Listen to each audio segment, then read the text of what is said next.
Olá, caro aluno do Colégio Adventista, seja bem-vindo a essa resolução aí de exercícios referente à atividade que vocês fizeram, que é aquela prova lá, tipo um simulado que vocês fizeram em relação ao Enem, ao exame diagnóstico.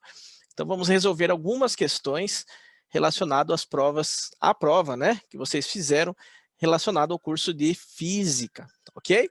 Então vamos comigo ali, ó, vamos olhar algumas questões e vamos analisar ali as relações e como é que você deveria ter feito, né, para fazer as devidas correções. Então, eu só vou compartilhar aqui a tela e aí vamos aí resolvê-las. Bom, então, questãozinha ali, né, não está na ordem numérica, 1, 2 ou 3, porque a questão de física não começa na 1, né, tinha todas as questões iniciais primeiro, e a primeira questão de física, né, da resolução da diagnóstica, seria a 47, tá? Não vou resolver todas, mas vou resolver a maioria delas. Então diz assim a questão. Olivia tem uma balança de banheira para que possa acompanhar o seu peso durante a semana. Após um mês de festas, ela reparou que engordou 4 quilos. Preocupado com o rápido ganho de peso por suas razões de saúde, ela intensificou suas atividades físicas para perder o peso adquirido. Essa situação mostra que nesse mês o peso de Olivia aumentou aproximadamente. Então essa questãozinha aí é bem clássica, né? Que fala a diferença entre peso e massa. Peso e massa não são as mesmas coisas. Peso é uma forma de força que é atraída pelo solo, né, fazendo um ângulo de 90 graus, ok? E a fórmula de você calcular o peso é peso, que é o P, é igual a massa vezes o valor da gravidade, ok? O valor da gravidade aqui no nosso planeta é aproximadamente 10 metros por segundo ao quadrado, né? A aceleração da gravidade. Então aqui o valor correto é 9,8, né? Mas para arredondar aqui usamos 10. Então 10 metros por segundo ao quadrado. E aí eu simplesmente faço uma substituição. Então o peso é equivalente a quanto? A massa, que o enunciado nos falou, né? A massa é a unidade em quilos aqui, ó. Então 4 quilos, então coloco 4 aqui, vezes o valor da gravidade aqui na Terra, cujo valor é 10. Né? Se fosse em outros planetas, em outros locais, fora do nosso planeta, por exemplo, a Lua, tem um valor de aproximadamente 1,6. Então, por isso que o peso lá na Lua tem a tendência de ser menor. A massa não, a massa é uma grandeza constante. Então, aqui 4 vezes 10 seria igual a 40. E como peso é uma forma de força, e nós estamos usando aqui no Sistema Internacional todos os dados, porque o G, metros por segundo ao quadrado, que é uma forma de aceleração, e a massa em quilogramas, que também é o Sistema Internacional, encontramos o peso nesse mesmo sistema, que seria, no caso, Newton, certo? Que é nada mais do que quilograma vezes metro por segundo ao quadrado, né? Que basicamente multiplicando os dois, para simplificar, nós usamos Newton. Então a resposta para esse problema seria a alternativa D.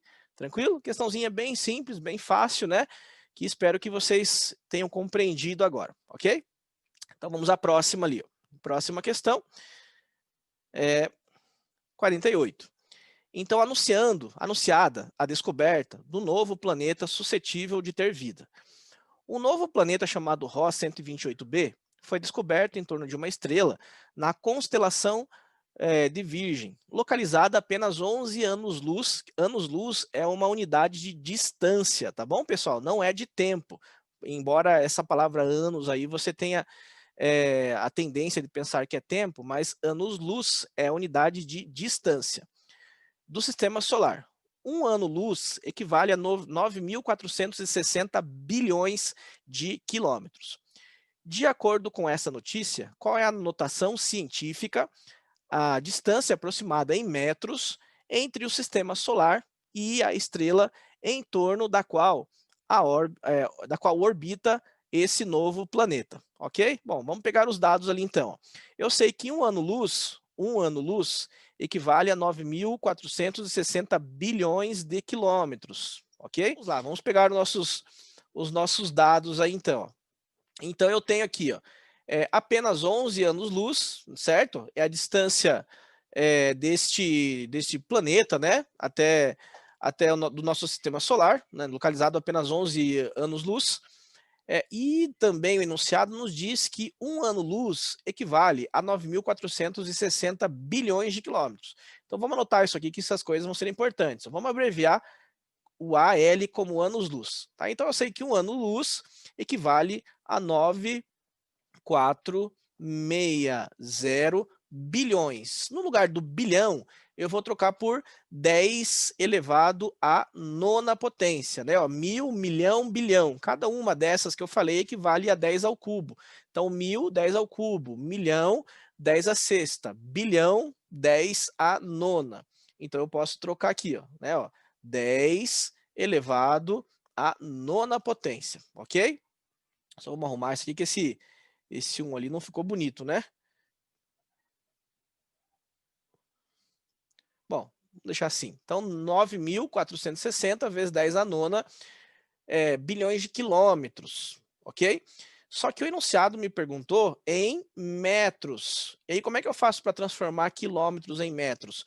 Você multiplica por 1.000 ou multiplica por 10 ao cubo. Então, essa mudança que eu estou fazendo já sairia em metros. Só vamos arrumar um pouquinho isso aqui, então. Então, eu sei que um ano-luz equivale a 9.460. Agora, aqui eu vou manter a base, multiplicação de bases iguais, né? Eu mantenho a base e somos expoentes. 9 mais 3. Então, 9, 10, 11, 12. Então, aqui ficaria equivalente a 12 metros. Então, eu sei que um ano-luz equivale a 9.400 e, faltou um zero aqui, 60 vezes 10 a 12 metros. Só que eu não quero em um ano-luz, eu quero em 11 anos-luz, que foi o que o enunciado nos perguntou, né? Ó, 11 anos-luz. Então, aqui, qual seria a distância, né, desse planeta aí até desse planeta, né, chamado Ross 128, foi descoberto de uma estrela da constelação da Virgem, localizada a apenas 11 anos-luz do sistema solar. Então, a distância do sistema solar seria simplesmente a multiplicação cruzada aqui, certo? Então, vamos fazer essa continha, ó. Então, você sabe que o D vezes 1 vai ser o próprio D, né? Então, essa distância vai ser igual a 9.460 vezes 11, certo? Vezes 11, e o 10 a 12 eu vou deixar por último aqui, ó. 10 elevado a 12. 9.460 vezes 11 vai dar 104.060, certo? Então aqui dá 104.060, ou seja, 104.060 vezes 10 a 12 metros. Isso aqui, ó, já seria a resposta, certo? Isso é a distância. Só que o enunciado nos pediu para fazer em notação científica, né? Ó, notação científica, ó. Isso que está nos mostrando aqui. Então, a notação científica, esse primeiro número aqui, ó, ele precisa estar entre 1 e 10, ser maior do que 1 e menor do que 10. Então, essa vírgula que está aqui, ó, você vai fazer ela ir para a esquerda ou para a direita, conforme a necessidade da notação científica. Caso essa vírgula vá para a esquerda, você soma uma unidade para cada número que você pular. Se essa vírgula for para a direita, você subtrai uma unidade para cada cada número que ele pular. Então, no nosso caso, precisa ser maior do que 1 e menor do que 10. Se eu vir com a vírgula para cá, fica 10.406, está muito maior do que 1, né? Então, o único lugar que ficaria entre 1 e 10 é essa vírgula parar aqui, ó, que fica 1,04. Então, quantas casinhas, né? Quantas casas que ela pulou? Estou falando, ó, aqui, ó, 1, 2, 3, 4, 5 casas. Então, aqui ficaria em notação 1,0460 vezes 10 elevado à quinta potência, vezes o 10 a 12 ainda, que já estava lá desde o começo do exercício. Novamente aqui, ó, multiplicação de bases iguais, vou somar as bases, desculpa, vou manter a base e somar os expoentes. 5 mais 12, ou seja, 17. E aproximadamente aqui, né, ficaria aqui 1,04, ignorando ali o 6, embora a notação científica mesmo, se eu fosse arredondar, né, como esse número aqui, ó, ele passa de 5, esse anterior ganharia uma unidade. Então, se fosse cobrado também a regra do arredondamento, aqui ficaria 5, tá? Mas aqui, como é só uma aproximação, né, só para você ter uma ideia, ficou esse valor aqui, 1,04 vezes 10 elevado a 17, que aí seria equivalente à opção E, né? Exercício bem tranquilo, né? Que é simplesmente notação científica e regrinha de 3, né? Veja que não tem nada de difícil aí, né? É somente a interpretação, que é geralmente aí que mora o problema, ok? Vamos ao próximo exercício, então, ó. Vamos só visualizar ali o slide, então. O nosso próximo exercício, que eu vou resolver com vocês, seria o 49, que você está visualizando aí. Então, vamos lê-lo. Que fala sobre lançamento, né? 3 tipos de lançamento. Lançamento vertical, cujo eu jogo um objeto para cima. Lançamento vertical também, porém agora o objeto caindo a partir de uma certa altura, né? E o lançamento oblíquo, né? No caso aqui o lançamento é parabólico, esse que ele está caindo da mesa, tá? Então são 3 tipos de lançamento diferentes. Então para esse exercício eu vou pegar aqui a minha linha da mesa como se fosse a minha referência, ó, certo? Então vou pegar a linha da mesa, vou fazer uma linha aqui, ó, para ser a minha referência, tá? Então aqui é a minha referência. Vamos colocar aqui para você acompanhar a resolução. Vamos colocar como ref de referência, tá? Então, nesse primeiro objeto, né, nesse primeiro lançamento, ele começa com velocidade 5 metros por segundo, que ele falou isso aí, né? E ele falou que nesse ponto aqui, ó, esse ponto, foi chamado de velocidade A, no momento que ele toca o solo. Da mesma forma, esse segundo movimento, aqui como é o lançamento B, foi chamado de velocidade B, no momento que ele toca o solo. E da mesma forma aqui, ó, quando toca o solo, foi chamado de velocidade C. Ele comentou no enunciado, né, que a velocidade inicial de ambos os lançamentos aqui era igual a 5 metros por segundo, né? Então, jogando para cima, subindo e descendo, a velocidade inicial é 5, da mesma forma no segundo movimento, eu solto, né, jogo com uma velocidade de 5 metros por segundo, ou sobre a mesa, eu lanço com velocidade de 5 metros por segundo. E aí ele perguntou a relação das velocidades, VA, BVB e VC, ok? Então, veja o seguinte, ó, se nesse primeiro lançamento do A, ele estava a uma certa altura aqui, certo? Vamos colocar como referência, que seria a mesa. Então, aqui vamos colocar assim, ó, mesa, que é a minha referência. Ele foi até uma altura máxima. Então, aqui na altura máxima, a velocidade nesse lançamento vertical, ela sempre vai ser 0, porque ela vai diminuindo a velocidade, até chegar no ponto mais alto, cuja velocidade é 0. E aí, novamente, começa a cair. E aí, a velocidade começa a aumentar novamente. Então, ele começa com velocidade 5. E aí, ele atinge a altura máxima, a velocidade 0. E no momento que ele está caindo, ele vai aumentando a velocidade. E no momento que ele chega na mesma altura, a velocidade é igual. Tá? Então, independente se eu tenha jogado o objeto para cima, ele subiu e voltou, quando ele está exatamente na mesma altura a qual o início do movimento foi colocado, a velocidade é igual à velocidade inicial. Daí em diante, tem mais um pedacinho aqui até chegar no solo. Tá? Então, essa velocidade aqui ó, também é 5. Então, aqui seria a velocidade A. Ok? Ó? Então, eu preciso analisar esse pedaço aqui, ó, velocidade 5 até a velocidade A. E se você perceber, é exatamente o que acontece no lançamento B. É exatamente o mesmo movimento, certo? Então, essa parte que ele subiu e desceu na mesma altura, você pode simplesmente ignorar pensando na velocidade A, né? Porque o ponto que está aqui continua sendo 5, porque é na mesma altura que ele foi lançado. Então, a velocidade A e a velocidade B são iguais, tá? Porque é exatamente o mesmo procedimento. Agora vamos analisar a C. Então, nesse tipo de lançamento, né, nesse lançamento através de uma mesa, lançamento parabólico, você terá dois tipos de velocidade. Você faz a decomposição numa velocidade aqui no seu eixo horizontal, cuja velocidade é chamado de Vx. É a velocidade que corresponde ao avanço, ou seja, ao aumento da distância em relação ao ponto inicial a qual foi lançado. E também, como ele está caindo, existe uma velocidade aqui que é chamado de Vy. E esse Vy é o responsável por fazer o objeto cair, tá?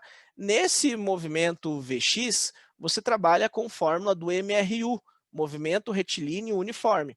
E no Vy, você trabalha com o movimento retilíneo uniformemente variado, ou da queda livre, que é exatamente igual ao B. Veja aqui, ó, ele começou com uma certa velocidade aqui, tranquilo, ó, e então, como ele está na altura máxima aqui, né, você considera que a velocidade Vy seria 5 aqui, né, considerando só o Vy como a sua constante, e ele vai ter o mesmo movimento do B, né, fazendo essa queda ali, ó. Então, a velocidade aqui também é igual ao C. Ou seja, não importa o tipo de movimento que você fez, as três velocidades serão iguais. Então, aqui fica a alternativa C. Tranquilo? Vamos continuar, então. Próxima questão. Próxima questão, essa, na minha opinião, era mais complicadinha aí. Então, num local próximo à superfície da Terra, onde a aceleração da gravidade é g, abandona-se no instante t0. Então, veja aqui, ó. Vamos analisando a imagem. Ó. T0 está aqui, tá vendo? Ó? Uma esfera de metal cai livremente a partir da altura H0, que está aqui, ó. E aí esse objeto começou a cair, né? Ele veio até a referência do solo. Agora veja que importante aqui, ó. Esse sinalzinho de mais significa o sentido da trajetória. Então a trajetória, ela está apontando para cima e o seu objeto está para baixo. Ou seja, ele está contrário à trajetória. E esse tipo de movimento diz que a velocidade é um valor negativo, certo? Então, é contrário à sua trajetória. A direção da sua trajetória, velocidade negativa. Então, nesse caso, são duas análises que você tem que fazer. Dos gráficos apresentados nas alternativas, a seguir, aqueles que representam a altura h em relação ao solo e a velocidade v em função do tempo, tá? Então, nesse caso, esse movimento de queda livre, na verdade, é um movimento chamado de movimento retilíneo uniformemente variado, que é o movimento de queda livre, certo? E aí você tem algumas fórmulas para esse movimento, né? Por exemplo, h, né, que seria referente à altura a qual ele cai lá desde o início, tá? Ó, h seria h0, a distância a qual ele foi lançado, mais v0, que é a velocidade inicial, t, mais ou menos gt ao quadrado sobre 2. Quando que é mais? Quando ele está caindo, certo? Por quê? Porque a gravidade está para baixo e ele está aumentando a velocidade para baixo, né? Está indo na mesma direção da gravidade. Então, você usa mais. Caso tivesse no contrário, ou seja, a gravidade sempre aponta para baixo, e ele estivesse subindo, significa que ele está indo contrário à gravidade. Então, você usaria menos. Pega um pouco de água. Estou tentando aqui, mas não vai. Pega do banheiro mesmo.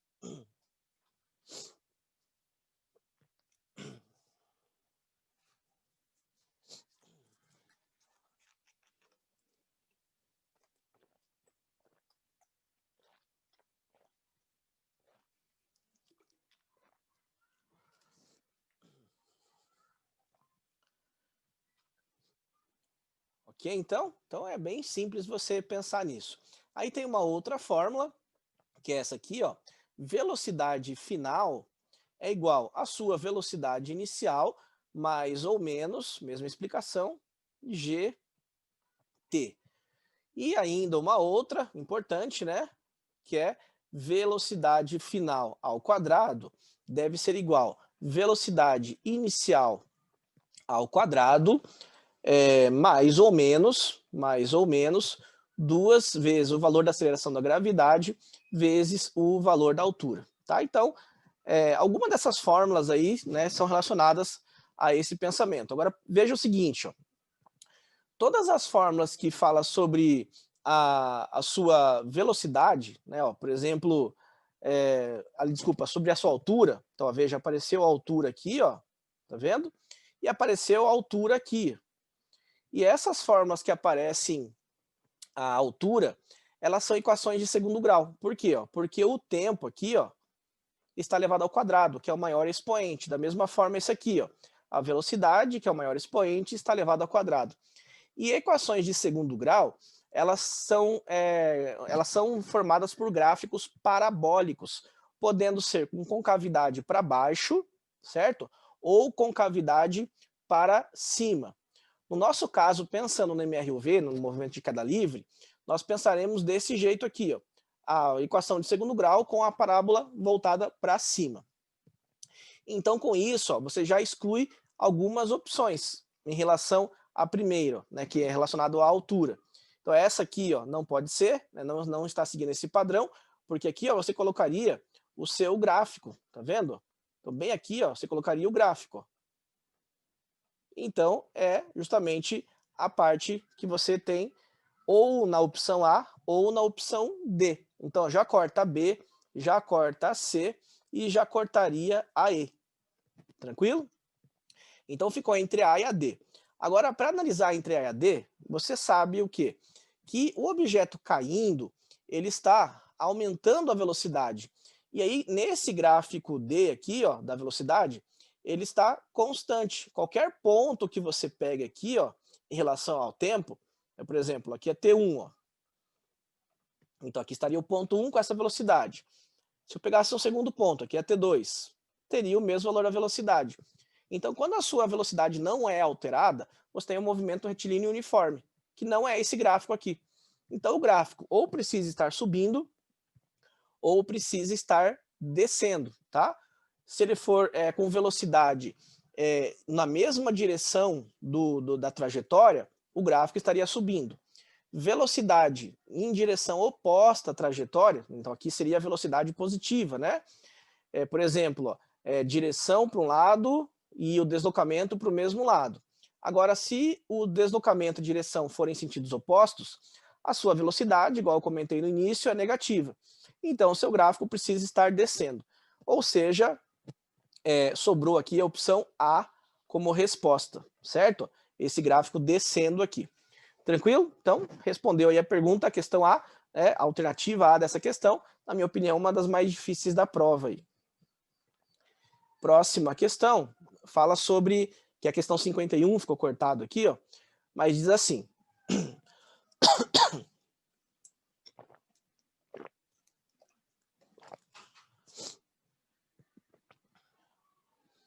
O sonar é um instrumento que funciona como um radar. Ele emite ultrassons que, ao incidirem sobre objetos que se encontram na água, refletem o seu eco. E ele permite não só detectar obstáculos ou seres vivos no oceano, mas também permite saber que a distância entre eles, né, se encontra até do instrumento até o objeto que é o sonar, certo? Então permite saber que a distância eles se encontram do instrumento, que é o sonar. Ao ser direcionado para um cardume de peixes, o intervalo de tempo entre a emissão do ultrassom e o registro do eco pelo sonar é igual a 0,8, sendo a velocidade do ultrassom da água constante igual. Então, presta atenção nas palavras, né? Ó. Velocidade constante, ou seja, que trata-se de um movimento retilíneo e uniforme. E qual é a única fórmula dele? Ó? S igual a S0, espaço final, né? Onde eu comecei a partir, onde eu parei a partir da origem, né? S0, aonde eu comecei o movimento a partir da origem, mais velocidade vezes o t. Tranquilo? Então, essa formulazinha que você tem aqui. Só para você saber o que significa cada coisa. Então, se eu pegar esse movimento qualquer, aqui eu vou chamar de origem e aqui eu vou chamar de destino. Então, se eu começar exatamente aqui da origem, ó, o meu S0 seria 0. Agora, e se eu começar daqui, ó, do meio do caminho, né? Então, aqui, por exemplo, fosse, sei lá, 5 metros em relação à distância até a minha origem. Então, nesse caso, o S0 seria equivalente a 5 metros, certo? Então, esse S0 é a distância da onde você começa em relação à sua origem, tá? Para você saber as formulazinhas aí. Bom, agora é só você substituir dados, né? Já sabe a fórmula, sabe que é MRU. Nesse caso aqui, ó, você pode considerar que esse S0 é 0, porque ele começou de uma fonte, que é a origem, que é o ultrassom, foi até o cardume e voltou. Então, qual que é a distância? S. Qual é a velocidade? 440. Qual é o tempo? Agora presta atenção, ó. No enunciado ele está falando que o sonar emitiu essa onda, né? Esse ultrassom, ele bateu no cardume e voltou. Então ele fez o movimento de ida e volta. E ele falou que no movimento de ida e volta demorou 8 segundos, certo? Mas eu não estou perguntando isso, eu estou perguntando qual é a distância do sonar até o cardume. Então eu preciso pegar somente o movimento de ida, que seria a metade do tempo. Então, 0,8, você vai usar 0,4, ok? E aí agora é só fazer as continhas aí, 440, né? Vezes, você pode transformar isso aqui em 4 dividido por 10, para ficar um pouco mais fácil. Então fica 44 vezes 4 dividido por 10, enfim, faz a continha, né? Vamos fazer a continha na calculadora. Então, 440 vezes 0,4 dá 176 metros, que eu já deixei na unidade certa, né? Que seria a opção B. Tranquilo? Então ficou fácil. Uma questãozinha de MRU aí, bem simples, né? Próxima. Questão 52 fala, uma pessoa em condições normais leva aproximadamente 0,25 segundos para responder a um estímulo visual. Por exemplo, dirigindo um carro, ao verificar um obstáculo à sua frente, ele leva aproximadamente esse tempo para pisar no freio. Supondo que o motorista, dirigindo o seu carro com velocidade de 72 km por hora, perceba o semáforo 45 metros à frente, ficou vermelho, né? Ou seja, ele vai perceber e vai demorar 0,25 segundos para pisar no freio. Vamos tentar imaginar a situação. Qual deveria ser o modo da aceleração? Opa, falou de aceleração. Então, movimento retilíneo uniformemente variado. Então, movimento retilíneo uniformemente variado. Mínima em metros por segundo, que os freios, né, deve aplicar para que o carro pare e que ele não avance o sinal vermelho. Suponha a constante aceleração adquirida pelo carro. Bom, a primeira coisa que nós temos que fazer é pegar os dados, né? Ó. Então aqui você tem a sua velocidade inicial, certo? Ele estava andando nessa velocidade, chamada de VI, velocidade inicial, 72 quilômetros por hora. Tranquilo? Qual que é o tempo que eu demorei para pisar no freio? Que ele quer saber o quanto o carro andou até eu pisar no freio, né? Então eu demorei 0,25 segundos, né? Que o enunciado nos fala isso. A distância, né, do momento que eu piso no freio até o semáforo é 45 metros. Então isso aqui, a distância, você chama de S, né, que é a distância, ou space, por isso que é usado o prefixo S aí. É equivalente a 45 metros. E nesse caso, eu quero descobrir a aceleração, certo? Para que eu realmente consiga parar aí, não avançar esse sinal. Tranquilo? Bom, vamos lá. Vamos pensar na seguinte possibilidade, então. Se é MRUV, vamos imaginar qual a fórmula que corresponde aos dados a qual eu tenho. Eu quero aceleração, a velocidade final é para parar, certo? Então, qual seria a velocidade final? Vamos chamar de VF. É 0. Então, para ir de 72 km por hora até 0, eu percorro 45 metros, certo? E então, nesse sentido, qual seria a aceleração? Então, vamos ver a seguinte possibilidade aí. Quais são as formas que você vai usar? Bom, tem várias, né? Pode ser, ó, velocidade final ao quadrado tem que ser igual à velocidade inicial ao quadrado mais 2 vezes o valor da aceleração vezes o s. Tranquilo? O que você vai descobrir aqui, né? Não nada, porque você tem velocidade final, você tem velocidade inicial, você tem o espaço, mas no caso aqui, né, você não teria a aceleração. Então vamos tentar usar essa fórmula, vamos ver se vai dar certo, né? Ó, então aqui vamos ver, velocidade final para o carro parar, né? Ó, 0. Então aqui, ó, vai ficar 0 ao quadrado.